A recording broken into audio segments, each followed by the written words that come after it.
Hi అండి. అందరూ ఎలా ఉన్నారు? బాగున్నారా? అందరూ బాగుండాలి, ఆరోగ్యంగా ఉండాలని కోరుకుంటున్నాను. మేము కూడా చాలా చాలా బాగున్నామండి. Welcome back to Bhavani Dasari vlogs. మన ఛానల్ ఎవరైనా ఫస్ట్ టైం చూస్తున్నట్లయితే తప్పకుండా ఛానల్ని సబ్స్క్రైబ్ చేసుకోండి. అలాగే ఈ వ్లాగ్ మీకు నచ్చినట్లయితే లైక్ చేయండి, షేర్ చేయండి, కామెంట్ చేయండి. సో, ఇప్పుడొచ్చేసి నా డే రొటీన్‌లో భాగంగా వాకింగ్ అయితే స్టార్ట్ చేశానండి. 25-30 మినిట్స్ అయితే కంపల్సరీ నడుస్తున్నాను. అస్సలంటే అస్సలు స్కిప్ చేయట్లేదు. ఎందుకంటే వాకింగ్ చేయడం వల్ల బాడీ కూడా చాలా యాక్టివ్‌గా ఉంటుందనమాట. మార్నింగ్ లేసేసి ఇలా వాక్ చేసిన తర్వాత పనులన్నీ కూడా మంచిగా యాక్టివ్‌గా చేసుకోగలుగుతున్నాను. అంటే ఆ లేజినెస్ అనేది ఉండట్లేదనమాట. మంచిగా యాక్టివ్‌గా అన్ని పనులైతే కంప్లీట్ చేసేసుకుంటున్నాను. అలాగే మార్నింగ్ తొందరగా లేస్తే మనకి పనులు కూడా చాలా తొందరగా కంప్లీట్ అయిపోతాయండి. వంట పని కావచ్చు, ఇంట్లో పని కావచ్చు, ఏదైనా సరే తొందరగా అయిపోతుంది. నాకు స్టిచ్చింగ్‌కి కూడా కొద్దిగా టైం ఎక్కువ ఉంటుందనమాట. సో, మార్నింగ్ నా రొటీన్ అయితే కంప్లీట్ చేసుకున్న తర్వాత మా అబ్బాయి కోసం నేను ఇక్కడ ఎగ్ ఫ్రైడ్ రైస్ చేశానండి. ఇక నేను మా వారైతే మా బాబాయ్‌ది రిటైర్మెంట్ ఫంక్షన్ ఉంటే అక్కడికి వెళ్తున్నాము. అందుకని అందరికీ నేను లంచ్ అయితే ప్రిపేర్ చేయలేదు. అబ్బాయి కోసం మాత్రమే ఫ్రైడ్ రైస్ చేశాను ఎగ్ వేసి. ఇక మధ్యాహ్నం వచ్చేసి నేను మా వారు ఫంక్షన్‌కి అయితే వెళ్ళిపోయామండి. బాబాయ్ రిటైర్మెంట్ ఫంక్షన్ అన్నాను కదా! సో, అక్కడికి వెళ్ళాము. అక్కడికి వెళ్ళిన తర్వాత మన రిలేటివ్స్ అందరూ కలుస్తారు కదా! చక్కగా వాళ్ళందరితోటి మంచిగా స్పెండ్ చేసేసి భోంచేసేసుకొని ఒక హాఫ్ అన్ అవర్ అలాగా అక్కడ స్పెండ్ చేసి వచ్చేసామనమాట. అంటే ఇంకా ఆయన కొద్దిగా బిజీగా ఉన్నారనమాట. వెళ్ళాలి, వెళ్ళాలి అని చెప్పి హడావుడి చేస్తున్నారు. ఇక అందుకని ఎక్కువసేపు ఉండలేకపోయాము. బాబాయ్ రైల్వేలో వర్క్ చేసి రిటైర్ అయ్యారండి. మా వారికి మామయ్య అవుతారు కదా! ఇక ఈ ఫుల్ జోకులేసుకుంటూ మాట్లాడుకుంటూ ఉంటారనమాట. అసలు ఎక్కడ కలిసినా కూడా అసలు సందడి సందడిగా ఉంటదనమాట వీళ్ళు మాట్లాడుకునేటప్పుడు. అసలు చాలా బాగా మాట్లాడతారు బాబాయి. ఎప్పుడు ఎక్కడ కనిపించినా కూడా మంచిగా పలకరిస్తారనమాట. దానికి తగ్గట్టు మా పెళ్లి చూపుల దగ్గర నుంచి మా ఫ్యామిలీలో ఏ ఈవెంట్ అయినా కంపల్సరీ బాబాయ్ అయితే ఉండాల్సిందే. అసలు చాలా బాగా పలకరిస్తారు, చాలా బాగా కలిసిపోతారనమాట. సో, తర్వాత ఇక భోజనానికైతే వెళ్ళిపోయామండి. ఎక్కువసేపు వీడియో తీయడానికి కూడా అవ్వలేదు. ఎందుకంటే భోజనం దగ్గర కూడా బాగా లేట్ అయిపోయింది. అంటే మధ్యాహ్నం లంచ్ టైం కదా! సో, అందరూ ఆ టైంకే రావడం, భోజనాల దగ్గర చాలా లేట్ అయిపోయిందనమాట. ఇక అందుకని నేను ఎక్కువగా వీడియో కూడా తీయలేదు. ఇక భోంచేసి వచ్చి కాసేపు అక్కడ కూర్చున్న తర్వాత మా రిలేటివ్స్‌ని వాళ్ళని కొంతమందిని వీడియో తీయగలిగాను. ఇక్కడ ఈ వీడియోలో కనిపించేది వచ్చేసి మా తోడికోడలండి. మా పెద్ద మావయ్య గారు వాళ్ళ కోడలనమాట. తను కూడా రైల్వేలోనే చేస్తారు. అలాగే పక్కన ఉండేది వచ్చేసి వాళ్ళ పెద్ద అబ్బాయి పోతను. ఇక ఇక్కడ కనిపించేది వచ్చేసి మా పెద్ద అత్తయ్య, పెద్ద మావయ్య గారు అనమాట. అలాగే పక్కన ఉన్నది వచ్చేసి వాళ్ళ పెద్ద అబ్బాయి అండి, రవి బావ గారు అనమాట. ఇక వాళ్ళు గిఫ్ట్ ఇచ్చేటప్పుడు ఒక చిన్న వీడియో అయితే తీశాను. చెప్పాలంటే వీడియోలు, ఫోటోల కన్నా కూడా మన రిలేటివ్స్ ఎప్పుడో ఒకసారి ఇలాగ కలుస్తారు కాబట్టి వాళ్ళతో ఎక్కువసేపు స్పెండ్ చేయాలి, మాట్లాడాలనే అనిపిస్తది.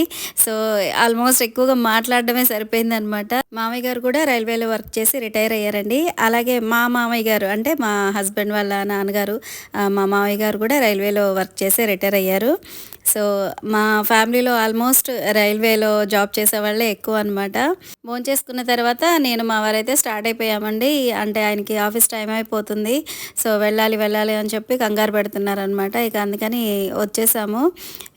ఇక మా వాళ్ళైతే అక్కడే ఉన్నారండి. అందరూ చక్కగా అక్కడ మాట్లాడుకుంటూ అలా ఉండిపోయారు. మేము వచ్చిన గంట, గంటన్నర వరకు అందరూ అక్కడే ఉన్నారు. సో, మేమైతే ఇక ఫాస్ట్‌గా వచ్చేసాము. అలాగే నాకు ఇంటి దగ్గర కూడా కొద్దిగా వర్క్ ఉందండి. స్టిచ్చింగ్ వర్క్ ఉంది. డ్రెస్ ఒకటి అర్జెంట్‌గా స్టిచ్ చేయమన్నారనమాట. సో, ఇక వర్క్ కూడా అయినట్టు ఉంటుందిలే అని చెప్పి ఇక నేను కూడా ఉంటానని ఏమి అనలేదు. ఆయనతో పాటు వచ్చేసాను. ఫంక్షన్‌కి స్టార్ట్ అయ్యే ముందు వరకు గూడా ఒక బ్లౌజ్ ఉంటే అది స్టిచ్ చేస్తూ కూర్చున్నానండి. ఇక ఎండింగ్‌కొచ్చే టైంకి మా వారు కాల్ చేశారనమాట. "నేనొస్తున్నాను తొందరగా రెడీ అవ్వు" అని చెప్పి. ఇక బ్లౌజ్ అక్కడ పక్కన పెట్టేసి నేను తొందరగా రెడీ అయ్యేసి బయలుదేరిపోయాము. ఇంటికొచ్చిన తర్వాత ఈ మిగతాదంతా గూడా కంప్లీట్ చేసేసాననమాట. ఈ బ్లౌజ్ స్టిచ్చింగ్ కంప్లీట్ అయిపోయిన తర్వాత ఒక డ్రెస్ అయితే స్టిచ్ చేశానండి. ఇప్పుడు డ్రెస్ స్టిచ్ చేశానన్నాను కదా! సో, అది మెటీరియల్ వచ్చేసి చాలా చిన్నగా ఇచ్చారండి. చెప్పాలంటే సైడ్స్‌కి కూడా ఆ క్లాత్ అనేది నేను జాయింట్ చేయాల్సొచ్చింది. ఇక హ్యాండ్స్‌కి అయితే అసలు క్లాతే మిగలలేదు.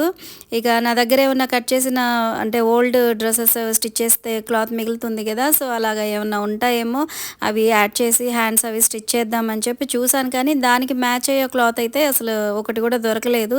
ఇక ఏం చేయాలి, ఏం చేయాలి అని చెప్పి చూస్తుంటే ప్యాంట్ కట్ చేసిన తర్వాత ఒక క్లాత్ అయితే మిగిలింది కొద్దిగా ఎక్స్ట్రాగా.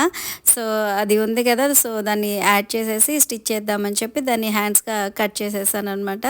ఇక లెంత్ కూడా తక్కువే ఉంది. సో లెంత్ తగ్గిన దాన్ని ఏం చేశానంటే నేను ఇప్పుడు డ్రెస్లో క్లాత్ మిగులుతుంది కదా, అంటే జస్ట్ ఒక సన్న అంటే ఒక 2 ఇంచెస్ 3 ఇంచెస్ లాగా మిగులుతుంది కదా క్లాత్ అనేది. సో దాన్ని యాడ్ చేసేసి హ్యాండ్స్ లాగా అయితే స్టిచ్ చేసేసాను. కొన్నిసార్లు ఈ డ్రెస్ మెటీరియల్స్ స్టిచ్ చేసేటప్పుడు ఇలాగే ఉంటుందండి. క్లాత్ అనేది చాలా తక్కువ ఇస్తారనమాట. కొన్నిసార్లు చాలా ఇబ్బంది అవుతుంది స్టిచ్ చేయడం అనేది. ఇక ఇది వచ్చేసి మా అబ్బాయి ఈవినింగ్ వచ్చిన తర్వాత తనకి స్నాక్స్ కావాలి అంటే స్వీట్ కార్న్ ఫ్రై చేసి ఇచ్చానమాట. కొద్దిగా బటర్, అలాగే కొద్దిగా సాల్ట్, కొద్దిగా కారం వేసేసి ఫ్రై చేసి ఇచ్చేసాను.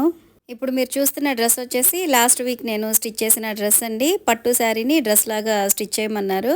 సో ఇలాగా ఫ్రిల్స్ పెట్టేసి డ్రెస్ అయితే స్టిచ్ చేసేసాను. ఇది వచ్చేసి రెయిన్ కోట్ అండి.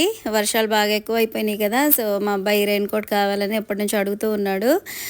ఇక తనకి ఆన్లైన్లో నేను రెయిన్ కోట్ అయితే బుక్ చేశాను. మా వారిని తీసుకురమ్మంటే రోజు చెప్తూనే ఉన్నాను, ఆయన వచ్చేటప్పుడు మర్చిపోయి వస్తున్నారు. మా అబ్బాయి ఏమో ఒకటే గోల అనమాట, బ్యాగ్ తడిచిపోతుంది, నేను తడిచిపోతున్నాను అని చెప్పి. సో అందుకని నేను ఆన్లైన్లో ఆర్డర్ పెట్టేశాను. ఒక 2 డేస్లో అయితే వచ్చేసిందండి. బాగుంది, క్వాలిటీ కూడా బాగుంది. ఫ్రంట్ వైపు వచ్చేసి ఇలాగా జిప్ అయితే ఇచ్చారు. అలాగే సైజు కూడా కరెక్ట్ సైజ్ అయితే పెట్టారనమాట. దాంతోపాటు బ్యాగ్ కవర్ చేసుకోవడానికి ఒక కవర్ అయితే బుక్ చేశాను. సో వెనక వైపు అది వేసేస్తే చక్కగా వర్షం వచ్చిన బ్యాగ్ అనేది తడవకుండా ఉంటుంది. కొన్నిసార్లు స్కూల్ బ్యాగ్స్ అవి తీసుకున్నప్పుడు ఈ కవర్ అనేది ఫ్రీగా ఇస్తారండి. కానీ ఈసారి ఏంటో మా అబ్బాయికి బ్యాగ్తో పాటు అసలు కవర్ ఇవ్వలేదు. అది కూడా నేను ఆన్లైన్లో బుక్ చేశాను. తన బ్యాగ్ కూడాను అమెరికన్ టూరిస్ట్ అనుకుంటా కంపెనీ. సో దాంతోపాటు కవర్ అయితే ఏమీ ఇవ్వలేదు. ఇక తనేమో రెయిన్ కోట్ అలాగే ఇది కూడా కావాలి అని చెప్పి అన్నాడు. ఇక తన కోసం అని చెప్పి ఈ 2 కూడా బుక్ చేసేసాను.